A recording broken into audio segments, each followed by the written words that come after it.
사랑하는 성도님, 주님께서 여러분과 항상 함께 하십니다. 여러분은 사랑받는 하나님의 자녀입니다. 이 진리를 마음 깊이 새기시고 오늘도 주님의 은혜 안에서 승리하는 하루 되시기를 축복합니다. 오늘의 말씀이 여러분의 삶에 평안이 되기를 바랍니다. 지금 이 말씀을 듣고 계신 여러분, 혹시 오늘도 자신의 연약함 때문에 마음이 무거우신가요? 또다시 같은 실수를 반복한 자신을 보며 자책하고 계시지는 않나요? 완벽하지 못한 나 자신이 너무나 부끄럽고 때로는 하나님 앞에 나아가기조차 두려워하고 계시는 건 아닌가요? 사랑하는 성도님, 잠깐 멈춰서서 깊게 숨을 들이마셔 보세요. 지금 여러분이 느끼고 있는 그 마음, 그 아픔, 그 부족함을 하나님께서는 너무나 잘 알고 계십니다. 그리고 놀랍게도 바로 그런 연약한 우리를 위해 하나님께서는 당신의 말씀을 준비해 두셨습니다. 오늘 이 시간 여러분과 함께 하나님의 말씀 속에서 진정한 위로와 소망을 찾아가려고 합니다. 실수투성이인 우리, 연약하기 그지없는 우리를 향한 하나님의 마음을 들여다보려고 합니다. 이 말씀을 끝까지 들으시면 여러분의 마음에 따뜻한 평안과 새로운 힘이 임하는 것을 경험하게 될 것입니다. 어떤 분은 지금 이런 생각을 하고 계실지도 모르겠습니다. 나 같은 사람도 정말 하나님의 사랑을 받을 수 있을까? 이렇게 자주 넘어지고 실패하고 실수하는 나를 하나님께서 정말 받아주실까? 그런 마음이 드시나요? 얼마 전 한 성도님이 저에게 이런 고백을 하셨습니다. 매일 아침 하나님께 기도하며 다짐을 합니다. 오늘은 절대 화내지 말자. 오늘은 부정적인 말을 하지 말자. 오늘은 정말 하나님이 기뻐하시는 사람으로 살자고 말입니다. 그런데 오후가 되면 벌써 화를 내고 있고 저녁이 되면 또 다른 사람을 판단하고 있는 제 모습을 발견합니다. 이런 제가 정말 하나님의 자녀가 맞나 싶어 너무 괴롭습니다. 혹시 여러분도 이와 비슷한 경험이 있으신가요? 매번 다짐하고 결심하지만 또다시 같은 패턴을 반복하며 자신에게 실망하는 일들 말입니다. 직장에서 동료들과의 관계에서 실수했을 때, 가족들 앞에서 참지 못하고 화를 냈을 때, 하나님께 드린 약속을 지키지 못했을 때의 그 착잡한 마음 말입니다. 그런 순간마다 우리는 스스로에게 이런 질문을 던지게 됩니다. 나는 왜 이렇게 연약할까? 다른 사람들은 다 잘하는 것 같은데 나만 이렇게 부족한 걸까? 하나님께서는 이런 나를 어떻게 생각하실까?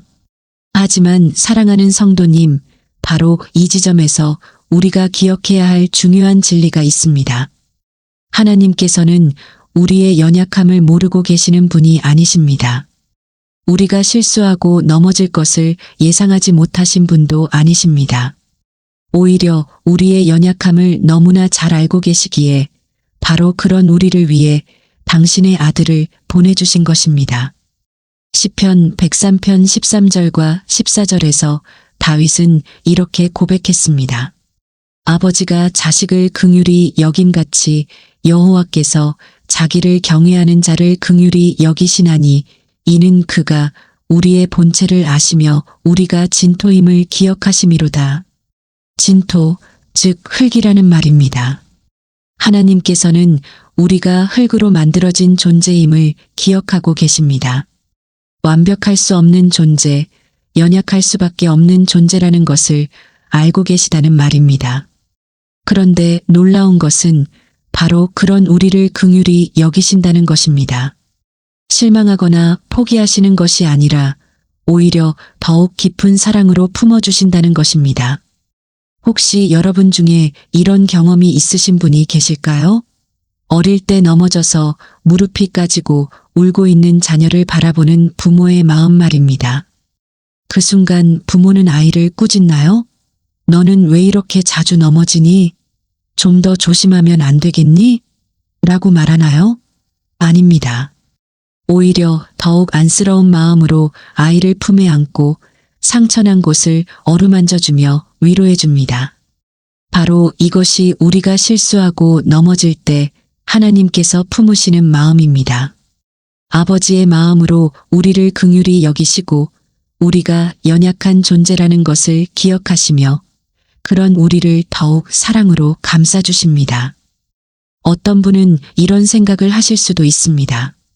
그렇다면 우리는 그냥 실수해도 괜찮다는 뜻인가요? 노력하지 않아도 되는 건가요? 그것은 아닙니다. 하나님의 사랑은 우리가 죄 가운데 머물러 있기를 원하지 않습니다. 오히려 우리가 더 나은 모습으로 성장하기를 원하십니다. 하지만 그 과정에서 우리가 넘어지고 실수하는 것까지도 이미 예상하시고 그런 우리를 포기하지 않으시겠다는 약속을 주신 것입니다.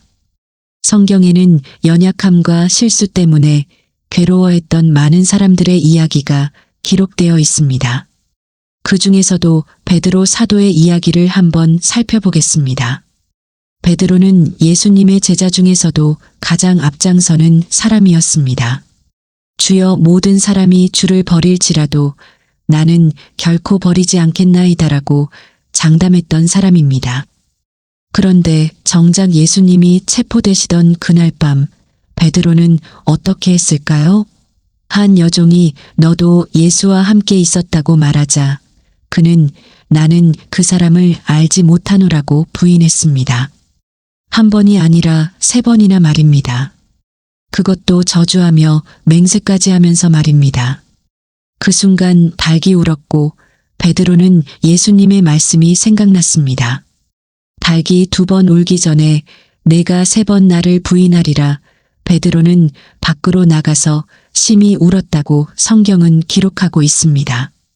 여러분, 베드로의 그 마음을 상상해 보세요. 가장 사랑하는 스승을 배신했다는 죄책감, 자신이 생각했던 것보다 훨씬 연약한 존재였다는 절망감, 그리고 다시는 예수님 앞에 설 면목이 없다는 부끄러움이 베드로의 마음을 짓눌렀을 것입니다. 하지만 이야기는 여기서 끝나지 않았습니다. 부활하신 예수님께서는 베드로를 찾아오셨습니다. 그리고 내가 나를 사랑하느냐고 3번 물으셨습니다. 베드로가 3번 부인한 것에 대한 복구의 기회를 주신 것입니다. 그리고 마지막에 이렇게 말씀하셨습니다. 내 양을 치라. 실수하고 실패한 베드로를 정죄하신 것이 아니라 오히려 더 큰 사명을 맡기신 것입니다. 연약함을 경험한 베드로이기에 다른 연약한 사람들을 더 잘 이해하고 돌볼 수 있을 것이라고 믿어주신 것입니다. 이것이 바로 우리가 기억해야 할 하나님의 마음입니다. 우리의 실수와 연약함이 끝이 아니라 새로운 시작의 기회가 될 수 있다는 것입니다. 넘어지는 것이 문제가 아니라 넘어진 채로 일어나지 않는 것이 문제라는 것입니다. 로마서 8장 1절에서 바울 사도는 이렇게 선언했습니다. 그러므로 이제 그리스도 예수 안에 있는 자에게는 결코 정죄함이 없나니 여러분, 이 말씀을 다시 한번 마음에 새겨보세요. 결코 정죄함이 없나니라는 표현입니다. 우리가 아무리 실수하고 넘어져도 그리스도 안에 있는 우리를 향해서는 정죄하지 않으시겠다는 하나님의 약속입니다. 그렇다면 우리는 어떻게 이 은혜를 받아들여야 할까요? 첫째로 우리의 연약함을 인정하는 것입니다. 완벽하지 못한 자신을 받아들이고 하나님의 도우심 없이는 살 수 없는 존재임을 겸손히 고백하는 것입니다. 고린도후서 12장 9절에서 바울은 이런 깨달음을 얻었습니다. 내 은혜가 내게 족하다 이는 내 능력이 약한 데서 온전하여짐이라. 그래서 바울은 이어서 이렇게 고백했습니다. 그러므로 도리어 크게 기뻐함으로 나의 여러 약함들을 자랑하리니 이는 그리스도의 능력이 내게 머물게 하려 함이라. 우리가 약할 때 하나님의 능력이 온전히 나타난다는 것입니다. 우리의 연약함이 하나님의 은혜를 경험할 수 있는 통로가 된다는 말입니다. 둘째로 하나님의 용서를 온전히 받아들이는 것입니다. 많은 사람들이 하나님께서 용서해 주셨다는 것은 머리로는 알지만 마음으로는 받아들이지 못합니다. 계속해서 자신을 책망하고 정죄합니다. 하지만 이것은 하나님의 은혜를 제한하는 것입니다. 요한일서 1장 9절은 이렇게 약속하고 있습니다. 만일 우리가 우리 죄를 자백하면 그는 미쁘시고 의로우사 우리 죄를 사하시며 우리를 모든 불의에서 깨끗하게 하실 것이요. 자백한다는 것은 단순히 잘못했다고 인정하는 것이 아닙니다. 하나님 앞에서 솔직하게 자신의 모습을 드러내고 도움을 구하는 것입니다. 그런데 여기서 중요한 것은 하나님께서 미쁘시고 의로우사라는 표현입니다. 하나님의 용서는 감정에 좌우되지 않습니다. 그날의 기분에 따라 달라지지도 않습니다. 하나님의 신실하심과 의로우심에 근거한 것입니다. 따라서 우리는 확신을 가지고 그 용서를 받아들일 수 있습니다. 어떤 분은 이런 고민을 하실 수도 있습니다. 그런데 나는 같은 실수를 너무 자주 반복해요. 어제도 용서를 구했는데 오늘 또 같은 죄를 지었어요. 이런 나를 하나님께서 정말 용서해 주실까요? 마태복음 18장에서 베드로가 예수님께 이런 질문을 했습니다. 주여, 형제가 내게 죄를 범하면 몇 번까지 용서하여 주리이까? 7번까지 하오리이까? 당시 랍비들의 가르침으로는 3번까지 용서하면 충분하다고 여겨졌습니다. 그런데 베드로는 7번까지라고 했으니 나름대로 관대한 기준을 제시한 것이었습니다. 그런데 예수님의 대답은 어떠했을까요? 7번뿐 아니라 7번을 70번까지라도 할지니라 490번까지 용서하라는 뜻일까요? 그것이 아닙니다. 이것은 무한정 용서하라는 의미입니다. 횟수를 세는 용서가 아니라 무조건적인 사랑에 기초한 용서를 말씀하신 것입니다. 만약 우리가 연약한 인간끼리도 이렇게 용서해야 한다면 완전하신 하나님의 용서는 얼마나 크고 깊을까요? 우리가 몇 번을 실수해도 몇 번을 같은 죄를 반복해도 하나님의 용서에는 한계가 없습니다. 이것이 바로 예레미야 애가 3장 22절과 23절에서 선언하고 있는 진리입니다. 여호와의 인자와 긍휼이 무궁하심으로 우리가 진멸되지 아니함이니이다. 이것들이 아침마다 새로우니 주의 성실하심이 크시도소이다. 매일 아침마다 하나님의 긍휼이 새롭다는 것입니다. 어제의 실수가 오늘의 은혜를 막지 못한다는 것입니다. 우리의 연약함이 하나님의 사랑을 제한하지 못한다는 것입니다. 사랑하는 성도님, 지금까지 자신의 실수와 연약함 때문에 괴로워했다면 이제는 그 짐을 내려놓으시기 바랍니다. 하나님께서는 우리가 완벽하기를 기대하지 않으십니다. 오히려 우리의 연약함 속에서 당신의 은혜가 더욱 풍성히 나타나기를 원하십니다. 베드로가 실패 후에 더 큰 사도가 되었듯이, 다윗이 범죄 후에 회개의 시편을 썼듯이, 바울이 과거의 잘못을 고백하며 더 큰 사도가 되었듯이 우리의 연약함과 실수도 하나님의 손에서는 더 큰 은혜의 통로가 될 수 있습니다.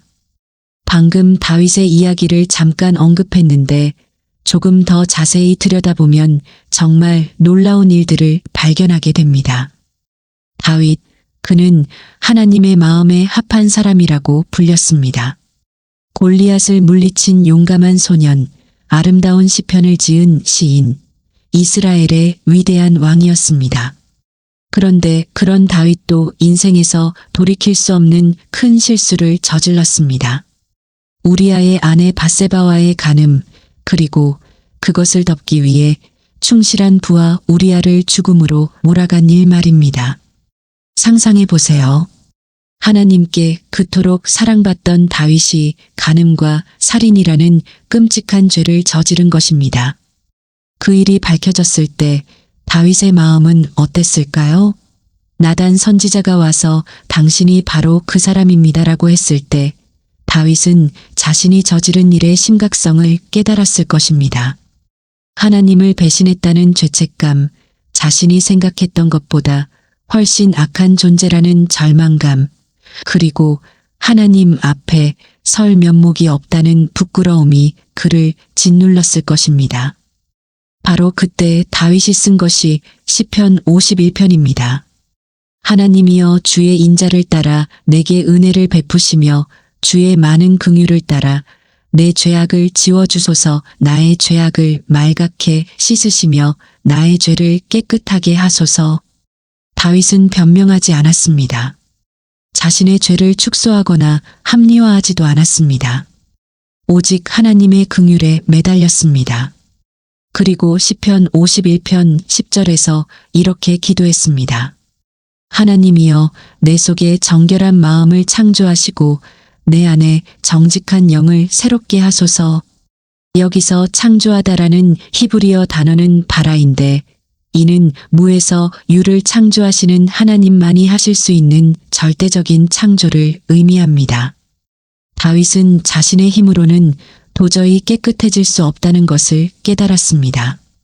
오직 하나님께서 새롭게 창조해 주셔야만 한다는 것을 고백한 것입니다. 그런데 놀라운 것은 하나님의 반응이었습니다. 하나님께서는 다윗을 버리지 않으셨습니다. 오히려 그의 솔직한 회개를 받으시고 계속해서 이스라엘의 왕으로 쓰셨습니다. 그리고 가장 놀라운 것은 예수 그리스도의 족보에서 다윗을 빼지 않으셨다는 것입니다. 마태복음 1장 1절은 이렇게 시작합니다.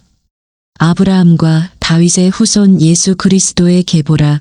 실수하고 실패했던 다윗을 여전히 메시아의 조상으로 인정해 주신 것입니다. 이것이 바로 하나님의 은혜입니다. 혹시 여러분 중에도 내가 저지른 실수 때문에 하나님께서 나를 더 이상 쓰지 않으실 것 같다고 생각하시는 분이 계신가요? 내 과거 때문에 하나님의 계획에서 제외될 것 같다고 염려하시는 분이 계신가요? 다윗의 이야기를 기억하세요. 하나님의 계획은 우리의 실수보다 더 크고 하나님의 사랑은 우리의 연약함보다 더 깊습니다. 또 다른 인물을 살펴보겠습니다. 요나 선지자입니다. 하나님께서 요나에게 니느웨로 가서 하나님의 말씀을 전하라고 하셨을 때 요나는 어떻게 했을까요? 순종했을까요? 아닙니다. 정반대 방향인 다시스로 도망갔습니다. 요나가 도망간 이유가 무엇일까요? 무서워서였을까요? 아닙니다. 요나서 4장 2절에서 요나는 솔직하게 고백합니다. 여호와여 내가 고국에 있을 때에 이러하겠다고 말씀하지 아니하였나이까. 그러므로 내가 빨리 다시스로 도망하였사오니 주께서는 은혜로우시며 자비로우시며 노하기를 더디하시며 이내가 크시사 뜻을 돌이켜 재앙을 내리지 아니하시는 하나님이신 줄을 내가 알았음이니이다.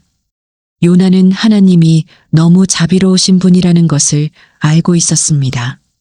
니느웨 사람들이 회개하면 하나님께서 용서해 주실 것을 알고 있었습니다. 그런데 요나는 그것이 싫었던 것입니다.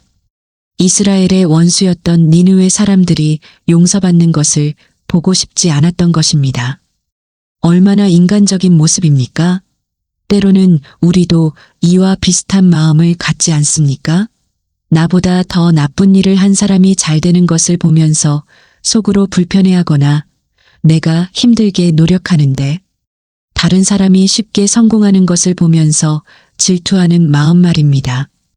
요나는 하나님의 명령을 거부하고 도망갔습니다. 그 결과 폭풍을 만났고 물고기 뱃속에서 3일을 보내야 했습니다. 그제야 요나는 자신의 잘못을 깨닫고 회개했습니다.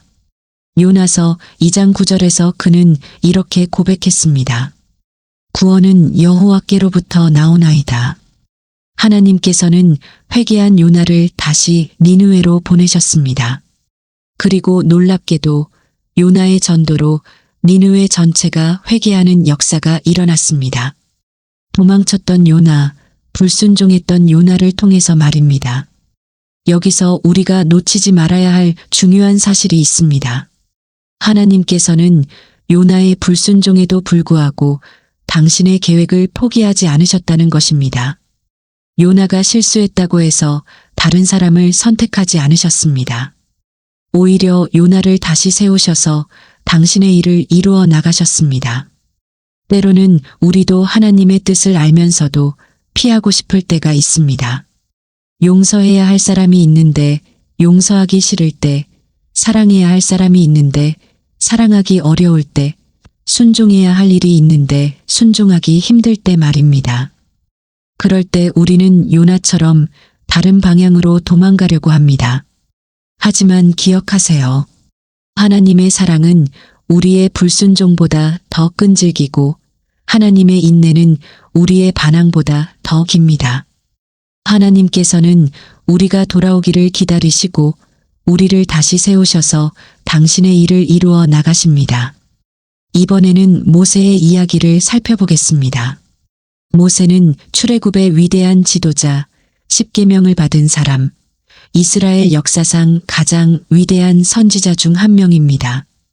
그런데 그 모세도 인간적인 연약함과 실수를 많이 저질렀습니다. 애굽 왕자로 자랐던 모세가 40세가 되었을 때 동족을 괴롭히는 애굽 사람을 죽이고 광야로 도망가야 했던 일이 있었습니다.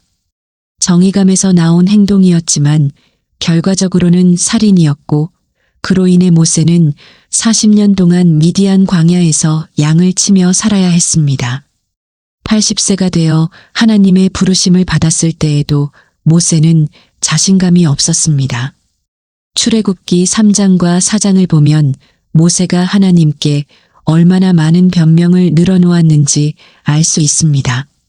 내가 누구이기에 바로에게 가며 이스라엘 자손을 애굽에서 인도하여 내리이까?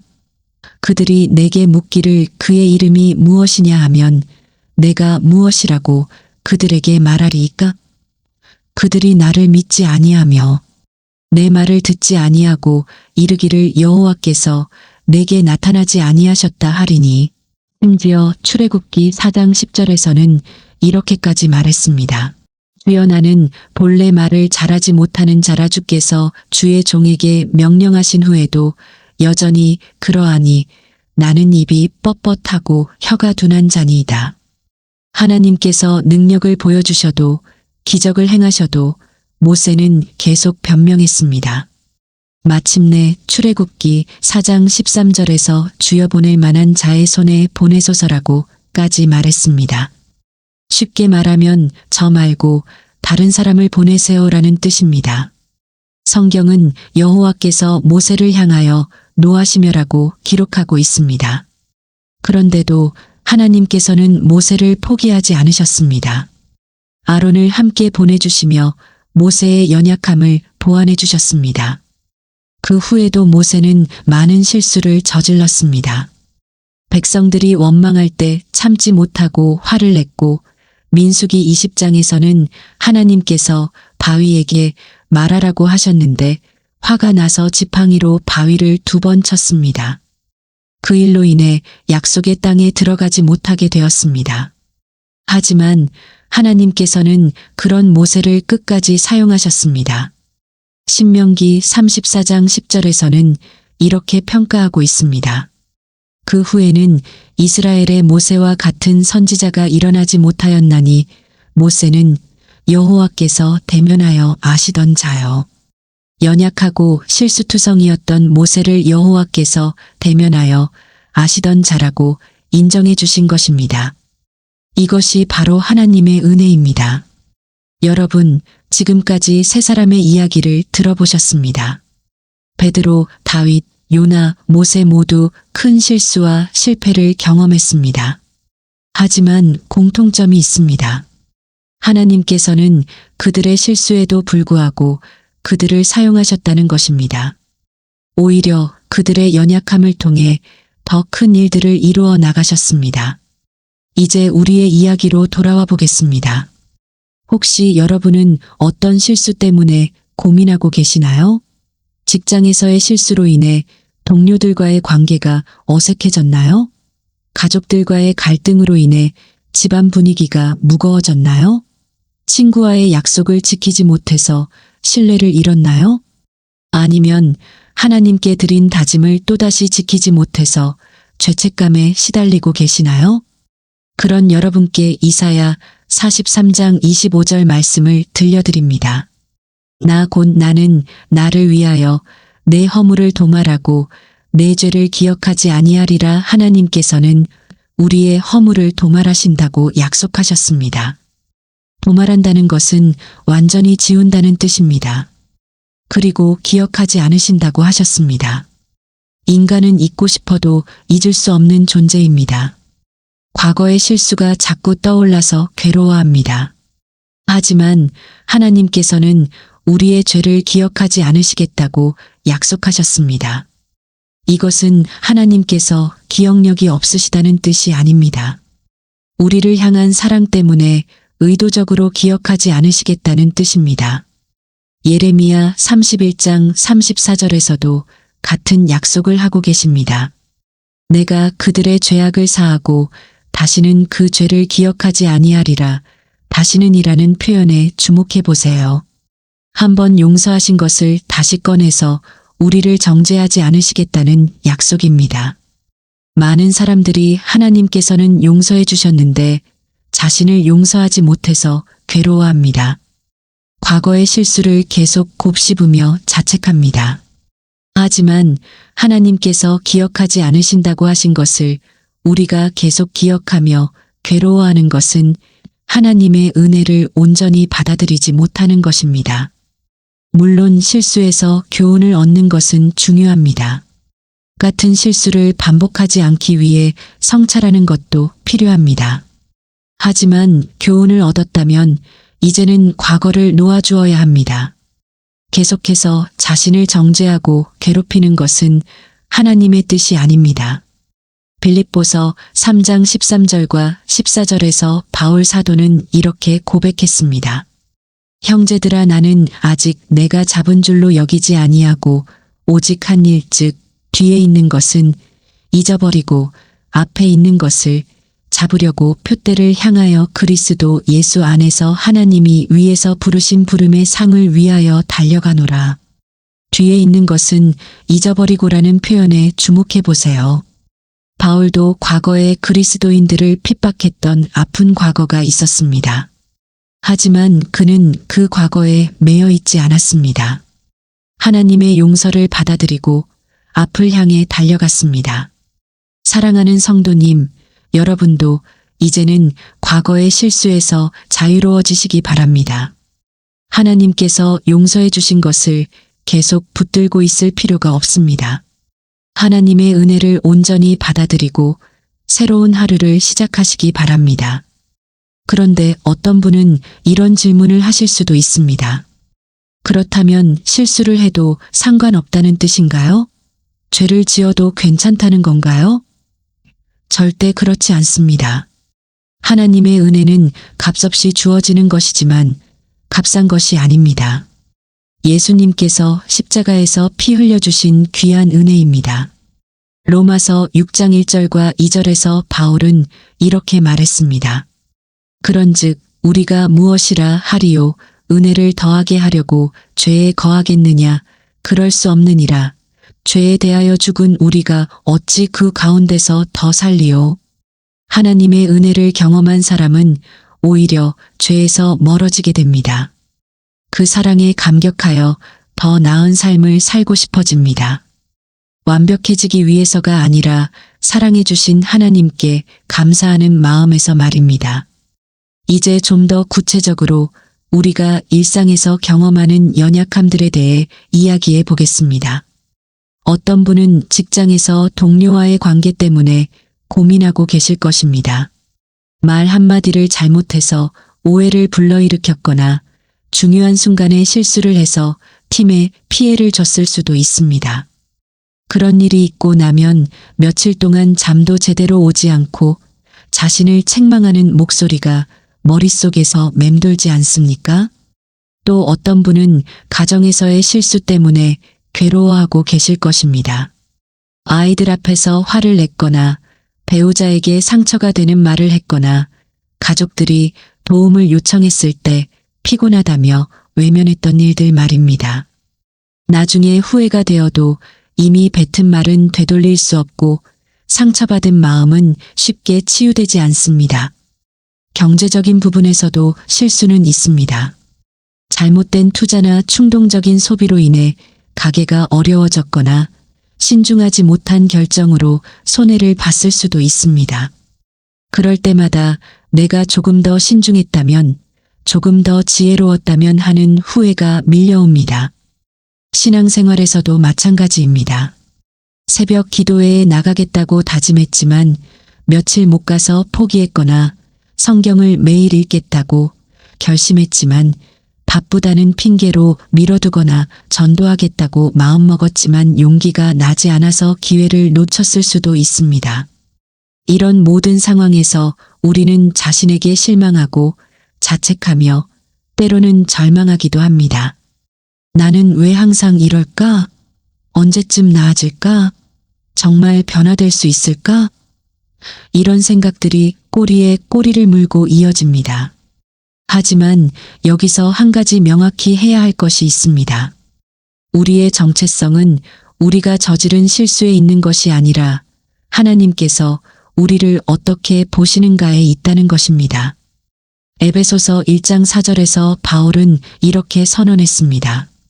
곧 창세전에 그리스도 안에서 우리를 택하사 우리로 사랑 안에서 그 앞에 거룩하고 흠이 없게 하시려고 창세전에, 즉 우리가 태어나기도 전에 우리가 어떤 실수를 할지 다 아시면서도 하나님께서는 우리를 택하셨다는 것입니다. 그리고 에베소서 2장 10절은 이렇게 말합니다. 우리는 그가 만드신 바라 그리스도 예수 안에서 선한 일을 위하여 지으심을 받은 자니 이 일은 하나님이 전에 예비하사 우리로 그 가운데서 행하게 하려 하심이니라. 우리는 하나님의 작품이라는 것입니다. 헬라어 원문에서는 포이에마라는 단어를 사용했는데 이는 신화 예술작품을 의미합니다. 하나님께서는 우리를 당신의 걸작품으로 만드셨다는 것입니다. 실수투성이인 우리를 보시면서도 하나님께서는 내 작품이라고 말씀하십니다. 어떤 화가가 그림을 그릴 때 처음에는 거친 밑그림부터 시작합니다. 완성작과는 거리가 멀어 보입니다. 하지만 화가는 그 거친 밑그림을 보며 이미 완성된 작품을 마음속에 그리고 있습니다. 붓질을 하나하나 더해가며 점차 완성된 모습으로 만들어갑니다. 우리도 마찬가지입니다. 지금은 아직 완성되지 않은 상태입니다. 실수도 하고 넘어지기도 하고 연약함을 드러내기도 합니다. 하지만 하나님께서는 우리의 완성된 모습을 이미 마음속에 그리고 계십니다. 그리고 매일매일 우리를 그 완성된 모습으로 빚어가고 계십니다. 빌립보서 1장 6절의 약속을 기억하세요. 너희 안에서 착한 일을 시작하신 이가 그리스도 예수의 날까지 이루실 줄을 우리는 확신하노라. 하나님께서 우리 안에서 시작하신 일을 반드시 완성하시겠다는 약속입니다. 우리의 실수나 연약함이 하나님의 계획을 막을 수 없다는 것입니다. 그렇다면 우리는 어떻게 이 진리를 일상에서 적용할 수 있을까요? 몇 가지 실제적인 방법들을 나누어 보겠습니다. 첫째, 실수했을 때 즉시 하나님께 나아가는 것입니다. 많은 사람들이 실수를 하면 하나님에게서 멀어집니다. 부끄럽고 죄송해서 기도하기가 어려워집니다. 하지만 이것은 잘못된 반응입니다. 오히려 실수했을 때일수록 더 빨리 하나님께 나아가야 합니다. 히브리서 4장 16절은 이렇게 권면합니다. 그러므로 우리는 긍휼하심을 받고 때를 따라 돕는 은혜를 얻기 위하여 은혜의 보좌 앞에 담대히 나아갈 것이니라. 담대히라는 표현에 주목해 보세요. 주저하며 나아가는 것이 아니라 확신을 가지고 나아가는 것입니다. 왜냐하면 우리가 나아가는 곳이 심판의 보좌가 아니라 은혜의 보좌이기 때문입니다. 정죄하기 위한 자리가 아니라 위로하고 회복시키기 위한 자리이기 때문입니다. 둘째, 하나님의 말씀으로 자신을 재정의하는 것입니다. 실수했을 때 우리는 자신에 대해 부정적인 말들을 하게 됩니다. 나는 정말 못난 사람이야. 나는 항상 실수만 해. 나 같은 사람은 안 돼. 이런 말들 말입니다. 하지만 이런 말들은 하나님의 관점이 아닙니다. 하나님께서 우리에 대해 하시는 말씀으로 자신을 재정의해야 합니다. 이사야 43장 1절에서 하나님은 이렇게 말씀하십니다. 너를 창조하신 여호와께서 이제 말씀하시느니라. 너를 지으신 이가 이제 말씀하시느니라. 두려워하지 말라. 내가 너를 구속하였고 내가 너를 지명하여 불렀나니 너는 내 것이라. 너는 내 것이라는 선언입니다. 우리가 아무리 실수해도 아무리 연약해도 우리는 하나님의 소유라는 것입니다. 이 정체성은 우리의 행위나 성과로 결정되는 것이 아닙니다. 또한 이사야 43장 4절에서는 내가 내 눈에 보배롭고 존귀하며 내가 너를 사랑하였은즉이라고 하셨습니다. 우리가 보배롭고 존귀한 이유가 우리의 능력이나 완벽함 때문이 아닙니다. 하나님께서 그렇게 보시기로 결정하셨기 때문입니다. 셋째, 작은 변화를 축하하는 것입니다. 많은 사람들이 완벽주의에 빠져서 조금이라도 실수하면 모든 것이 무너진 것처럼 생각합니다. 하지만 하나님께서는 작은 진보도 기뻐하십니다. 예를 들어 전에는 화가 나면 고함을 질렀는데 이제는 목소리만 높아진다면 그것도 변화입니다. 전에는 하루 종일 부정적인 생각만 했는데 이제는 잠깐이라도 감사한 생각을 한다면 그것도 성장입니다. 전에는 성경을 전혀 읽지 않았는데 이제는 일주일에 한 번이라도 읽는다면 그것도 발전입니다. 스가랴 4장 10절은 작은 일에 나를 멸시하는 자가 누구냐고 말합니다. 하나님께서는 작은 변화도 소중히 여기십니다. 우리도 자신의 작은 변화들을 인정하고 축하해야 합니다. 넷째, 다른 사람들과 연결되는 것입니다. 실수했을 때 우리는 혼자 있고 싶어 합니다. 다른 사람들이 자신을 어떻게 볼까봐 두려워서 숨고 싶어 합니다. 하지만 이것은 사탄의 전략입니다. 고립시켜서 더 깊은 절망으로 몰아넣으려는 것입니다. 야고보서 5장 16절은 이렇게 권면합니다. 그러므로 너희 죄를 서로 고백하며 병이 낫기를 위하여 서로 기도하라. 의인의 간구는 역사하는 힘이 큼이니라. 믿을 만한 형제자매들과 자신의 연약함을 나누고 함께 기도하는 것이 필요합니다. 혼자서는 이길 수 없는 것도 함께하면 이길 수 있습니다. 전도서 4장 12절의 말씀처럼 새 겹줄은 쉽게 끊어지지 아니하느니라. 한 성도님이 저에게 이런 간증을 해주셨습니다. 직장에서 큰 실수를 해서 사표를 쓸 생각까지 했었다고 합니다. 너무 부끄럽고 괴로워서 아무에게도 말하지 못하고 혼자 끙끙 앓고 있었답니다. 그런데 용기를 내어 소그룹 모임에서 그 이야기를 나눴더니 다른 형제자매들도 비슷한 경험들을 고백했다고 합니다. 그리고 함께 기도해주고 격려해주고 실제적인 조언도 해주었답니다. 그 과정에서 혼자가 아니라는 것을 깨닫고 다시 일어설 힘을 얻었다고 하셨습니다. 지금은 그 실수를 통해 더 신중하고 겸손한 사람이 되었다며 감사해하고 계십니다. 다섯째, 하나님의 타이밍을 신뢰하는 것입니다. 우리는 빨리 변화되기를 원합니다. 실수하고 나면 당장 완벽해지고 싶어 합니다. 하지만 하나님께서는 때로 천천히 일하십니다. 우리가 생각하는 속도와 하나님의 속도는 다릅니다. 전도서 3장 11절은 하나님이 모든 것을 지으시되 때를 따라 아름답게 하셨고라고 말합니다. 하나님께는 때가 있습니다.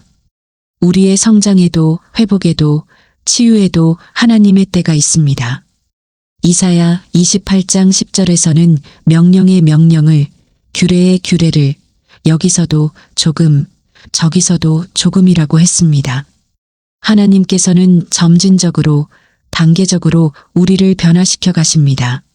하루아침에 완전해지기를 기대하지 말고 하나님의 인내하심을 배워야 합니다. 어떤 분은 이런 말씀을 하실 수도 있습니다. 그래도 똑같은 실수를 너무 자주 반복해서 정말 지겹습니다. 그 마음 충분히 이해합니다. 하지만 기억하세요.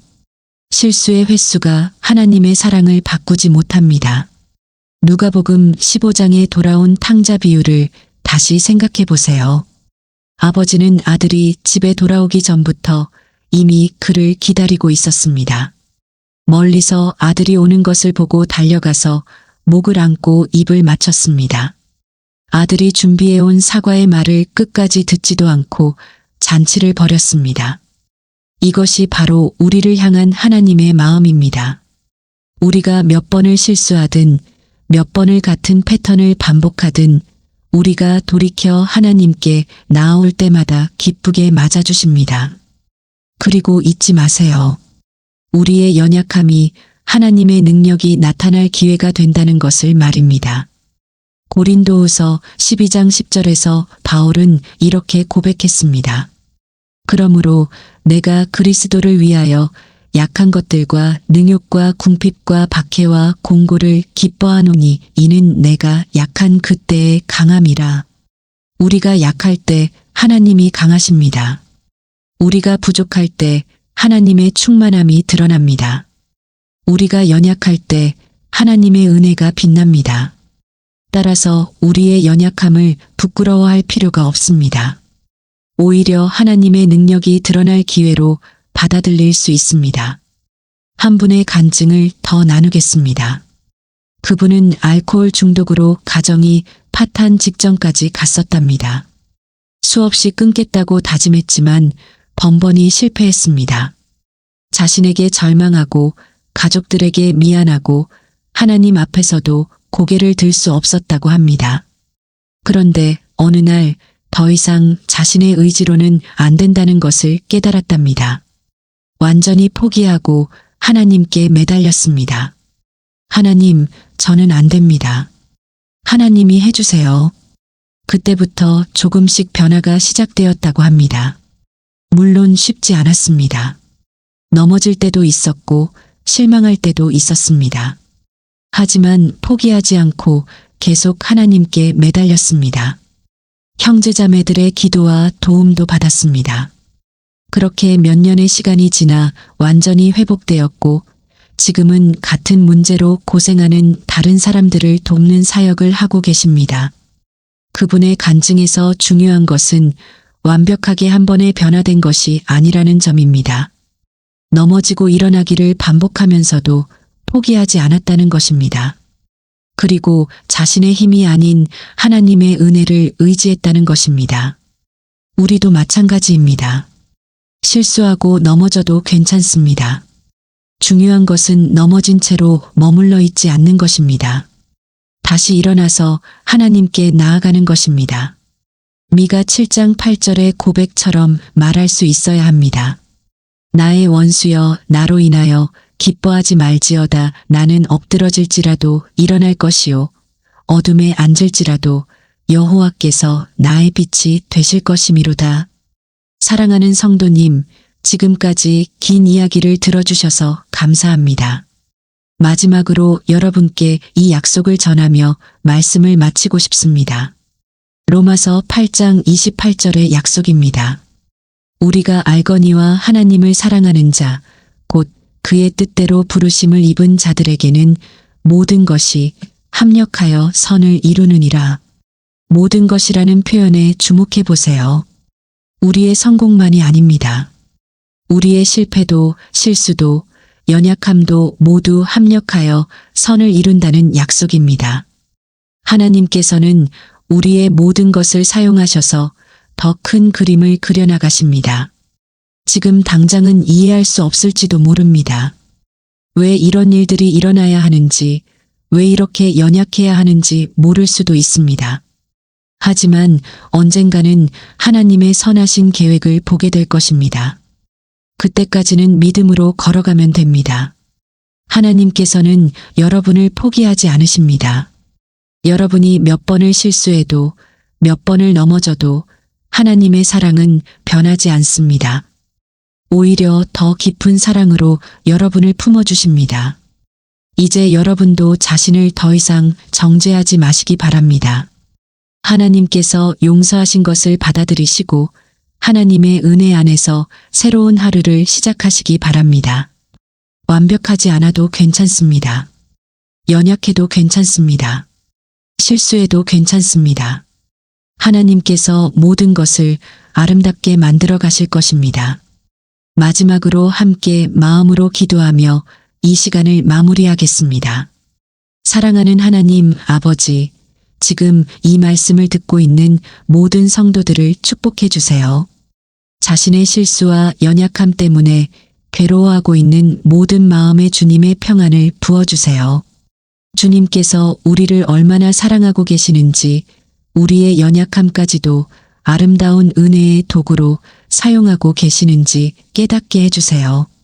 주님, 우리가 넘어질 때마다 다시 일으킬 수 있는 힘을 주세요. 실수했을 때 주님께 더 가까이 나아갈 수 있는 용기를 주세요. 그리고 주님의 무한한 사랑과 용서를 온전히 받아들일 수 있는 믿음을 허락해 주세요. 우리의 모든 연약함과 부족함이 주님의 영광을 드러내는 통로가 되게 하시고 우리를 통해 다른 연약한 사람들에게도 위로와 소망이 전해지게 해주세요. 주 예수 그리스도의 이름으로 기도드립니다. 아멘.